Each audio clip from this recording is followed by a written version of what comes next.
अस्सलाम वालेकुम व्यूअर्स, मैं आपका दोस्त अहमद और आज का हमारा टॉपिक है Amazon wholesale FBA introduction part 2। Last time जो वीडियो थी वो अमेज़न होलसेल एफबीए के बारे में थी, लेकिन वो इंट्रोडक्शन पार्ट 1 था। उसमें सिर्फ हमने थोड़ा सा ओवरव्यू लिया था कि अमेज़न होलसेल एफबीए मॉडल क्या है, एफबीए क्या है और एफबीएम कौन है। और आज हम इसके बारे में मज़ीद डिस्कशन कर लेंगे और आगे इंशाल्लाह जो जो आपको चीज़ें सिखाई जाएंगी वो भी गिवन बिलो हैं। तो आज हम उसकी प्रॉपर्टीज़ पढ़ लेते जो आगे हमने अब कोर्स स्टार्ट करना है। Amazon wholesale FBA business model क्या है ये हम लर्न कर चुके हैं। हाउ टू फाइंड सप्लायर ये भी हमारा टास्क रहता है, मतलब ये सारे अभी हमने सीखने हैं। तो मैं आपको प्रॉपर्टीज़ बता देता हूँ आगे हमारी वीडियोस किस किस चीज़ पे हैं, मतलब आगे क्या क्या हमने लर्न करना है अभी। How to find suppliers, how to open account with suppliers, how to find profitable product के हमने सप्लायर कैसे ढूंढने हैं, सोर्सिंग कैसे करनी है, प्रोडक्ट हंटिंग कैसे करनी है, प्रोडक्ट एनालिसिस कैसे करने हैं, वो आगे आपको सारा कुछ बताया जाएगा। लास्ट टाइम बाय बॉक्स पे भी डिस्कशन हुई थी कि बाय बॉक्स क्या है, बीएसआर पे भी बात हुई थी। तो इंशाल्लाह इस पे आगे मज़ीद वीडियो भी आएंगी। ये तो वो चीज़ें जो हमने सीखनी है कि हम अपना अमेज़न का सक्सेसफुल बिजनेस कैसे रन कर सकते हैं। अब आगे इंट्रोडक्शन आ जाते हैं कि ई कॉमर्स क्या है। आप लोगों में से काफ़ी लोगों को पता है कि ई कॉमर्स क्या होता है। ई कॉमर्स एक इंटरनेट कॉमर्स, डैट मीन हम किसी की बाइंग और सेलिंग कर सकते हैं, ऑनलाइन प्लेटफॉर्म पे बाइंग और सेलिंग कर सकते हैं यूजिंग इंटरनेट। और टाइप ऑफ ई कॉमर्स क्या होते हैं, B2B and B2C। B2B means आप बल्क से क्वांटिटी उठाते हैं किसी भी मैन्युफैक्चरर से। सपोज नाइक का कोई मैन्युफैक्चरर है, जैसे नाइक ही है, नाइक ने आगे अपने डिस्ट्रीब्यूटर्स रखे हुए हैं, हम उन डिस्ट्रीब्यूटर से बल्क क्वांटिटी उठा के आगे अमेज़न, ईबे, अलीबाबा वगैरह पे सेल कर देते हैं। और B2C मीन मतलब retailer to customer. B2C means के सपोज आप एक बायर हैं, आपने अमेज़न से एक प्रोडक्ट उठाई और अपने पास मंगवाई और यूज़ कर ली, मतलब आगे सेल नहीं की, दैट्स मीन B2C। अब top international e commerce website नीचे गिवन बिलो हैं, अमेज़न, ईबे, वॉलमार्ट, इट्से, ये सारी सेम है लेकिन इनकी पॉलिसीज़ डिफरेंट हैं। तो बेसिकली हमने तो अमेज़न को लर्न करना है, तो इसलिए हम अमेज़न के बारे में सीखेंगे।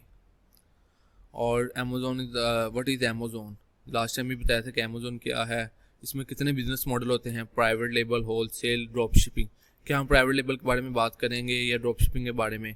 बेसिकली हमारा मकसद सिर्फ होलसेल है, होलसेल के बारे में बात करेंगे। लास्ट टाइम भी बताया था प्राइवेट लेबल क्या होता है, ड्रॉप शिपिंग क्या होती है।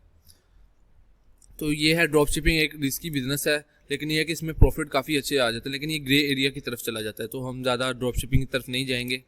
ये हलाल तरीके से भी की जाती है ड्रॉप शिपिंग। तो बेसिकली ड्रॉप शिपिंग तो खैर अब अमेज़न का काफ़ी रिस्की बिजनेस है और अमेज़न काफ़ी अकाउंट भी सस्पेंड कर चुका है ड्रॉप शिपिंग। तो खैर ड्रॉप शिपिंग नहीं हम सीखेंगे, होलसेल सीखेंगे। और होलसेल के आगे मॉडल भी बताया, FBA और FBM। तो बेसिकली हम होलसेल में FBA करेंगे। ओवरव्यू ज़रूर दिया जाएगा FBM के बारे में, लेकिन हम ज़्यादा FBA पे फोकस करेंगे क्योंकि FBA is safest business model.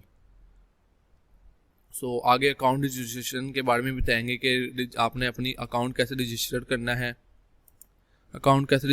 है, और सेलर सेंट्रल एडिशनल रिकमेंडेशन भी बताएंगे कि मतलब अकाउंट कैसे, कौन सी स्टेट में सबसे बेहतर LLC बनाई जाए, अकाउंट किस स्टेट में हो। ज़्यादा तो USA ही करेंगे क्योंकि USA बिग मार्केट है होलसेल के हिसाब से, तो US में ही हम काम करेंगे। UK का भी बताया जाएगा, अगर कुछ लोग होते हैं UK के क्लाइंट मिल जाते हैं तो UK के बारे में भी बताया जाएगा।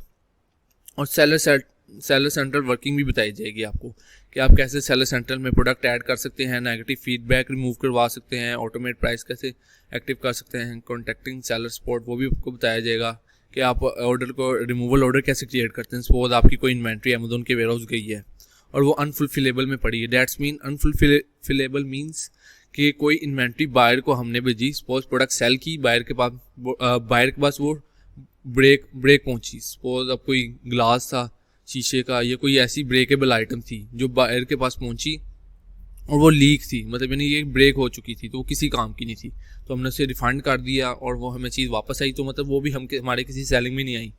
तो डेट्स वाई हम उसे रिमूवल ऑर्डर क्रिएट करेंगे सपोज इन्वेंट्री डिस्पोज करवाने के लिए। अगर कुछ होती हैं कि कोई चीज़ अनफुलफिलेबल में होती है लेकिन हमारे काम की होती हैं, तो हम भी वो अपने पास इन्वेंट्री वापस मंगवा सकते हैं। Inventory planning means inventory plan कैसे करनी है कि मतलब इन्वेंट्री कितनी भेजनी है। सपोज अब एक प्रोडक्ट की सेलिंग है 100 यूनिट, टोटल उसकी सेलिंग है 1000 यूनिट पर मंथ। अब उस पर सेलर भी बैठे हुए हैं 5, 6 या 10 सेलर बैठे हुए हैं, तो उसमें से हमारा हिस्सा आएगा 100 यूनिट या 50 यूनिट्स, तो उसके हिसाब से हम इन्वेंट्री उठाएंगे। अब कुछ डिस्ट्रीब्यूटर होते हैं जिनका MOQ ज़्यादा होता है। MOQ means minimum order quantity.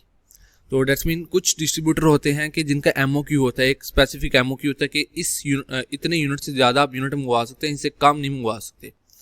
तो कुछ डिस्ट्रीब्यूटर होता है उनका MOQ भी होता है। तो नॉर्मली कुछ डिस्ट्रीब्यूटर होते हैं, सप्लायर, जिनका MOQ होता है, ज़्यादातर का नहीं होता। अपनी मर्जी से क्वांटिटी मंगवाई जा सकती है। अगर अपनी मर्जी से कुछ डिस्ट्रीब्यूटर हैं जिनकी क्वांटिटी मंगवाई जा सकती है, तो डेट्स ईजी कि हम जितनी सेलिंग हो रही है, हमारे में सेलिंग आ रही तो उतनी यूनिट्स मंगवाए जाए।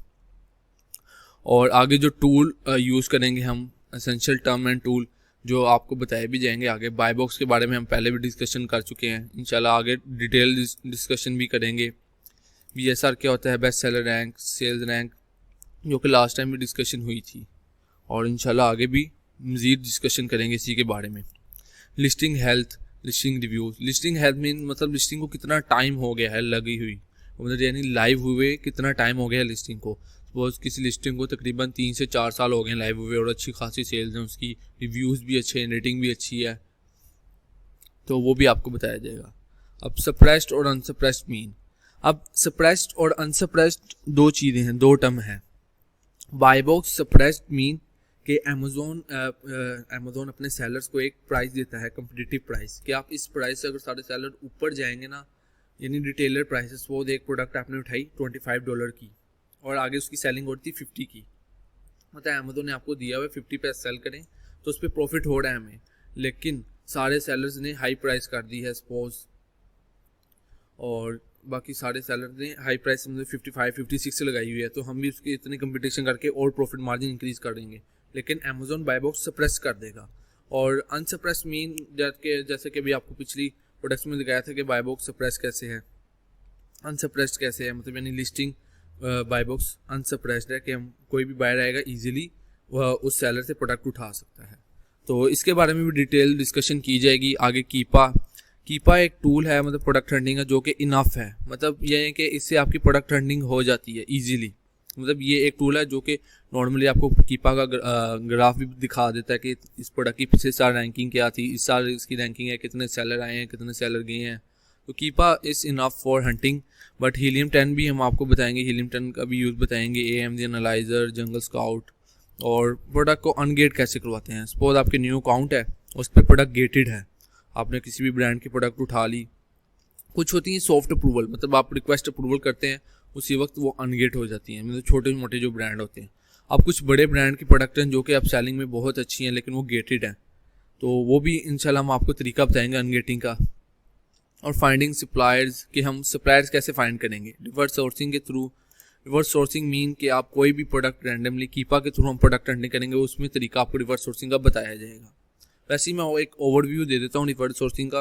रिवर्स सोर्सिंग मीन कि अपने रेटिंग, सपोज आपके अकाउंट की रेटिंग 2 है, 3 है, ये 100 से अबव है, तो आप उतनी रेटिंग के सेलर उठाएंगे उस प्रोडक्ट्स में, सपोज जिसमें आपको प्रॉफिट वगैरह हो रहा है, मतलब यानी प्रोडक्ट का BSR वगैरह सब कुछ स्टेबल है, तो आप उसके बाय बॉक्स में जाएंगे, FBA सेलर काउंट करेंगे जिनकी रेटिंग आपके अकाउंट के साथ मैच कर जाती है। सपोज आपके 100 है और 200 से 500 से दरमियान वाले, मतलब 500 से नीचे रेटिंग वाले या 0 अकाउंट रेटिंग वाले अगर कोई सेलर सेल कर रहा होगा, तो उसके हम स्टोर फ्रंट में जाके ब्रांड के नेम देखेंगे और फिर रिवर्स सोर्सिंग करेंगे, तो इसे रिवर्स सोर्सिंग कहते हैं। ट्रेड शो मीन डायरेक्टरीज के थ्रू, गूगल पे काफ़ी ज़्यादा डायरेक्टरीज आ जाती हैं जिसपे सप्लायर्स भी पड़े होते हैं। लिंक्डइन के थ्रू भी हम सर्च कर सकते हैं। और setting up account with supplier, के अकाउंट कैसे सेटअप किया जाए सप्लायर्स के साथ, ब्रांड या डिस्ट्रीब्यूटर के साथ। और प्रोडक्ट हंटिंग की रिकमेंडेशन कैटेगरी एंड प्रोडक्ट। जी अब प्रोडक्ट हंटिंग की रिकमेंडेशन भी दी जाएंगी, कैटेगरी की कौन सी कैटेगरी बेस्ट है हंटिंग के लिए। अमेज़ोन की डिफरेंट कैटेगरीज होती हैं, baby, beauty and personal care, health and house hold, electronics, clothing. तो बेसिकली हम क्लॉथिंग और इलेक्ट्रॉनिक्स में काम ही जाते हैं क्योंकि इसमें रिफंड के खतरे ज़्यादा होते हैं। अब कोई भी इलेक्ट्रॉनिक प्रोडक्ट भेजी गई है किसी बायर को और सपोज वो 1 मंथ चली है या 1 वीक ही चली है और वो ख़राब हो गई है, तो ज़्यादातर हैजमेट भी होती हैं, तो दैट्स मीन हमें इतना इलेक्ट्रॉनिक और क्लॉथिंग से दूर ही रहना है।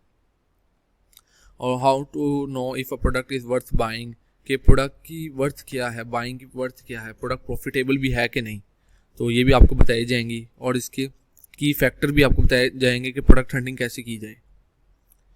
और प्रोडक्ट की शिपिंग एंड सोर्सिंग, मतलब प्रोडक्ट सप्लायर से अमेजोन के वेयर हाउस तक सारी डीलिंग कैसे करते हैं, वो भी इंशाल्लाह आपको टॉपिक में बताया जाएगा आगे। सेल जनरेशन कि how to win buy box, के हम बाय बॉक्स कैसे विन कर सकते हैं, लास्ट टाइम भी आपको बताया था, इंशाल्लाह आगे इस पर मज़ीद डिटेल डिस्कशन होगी।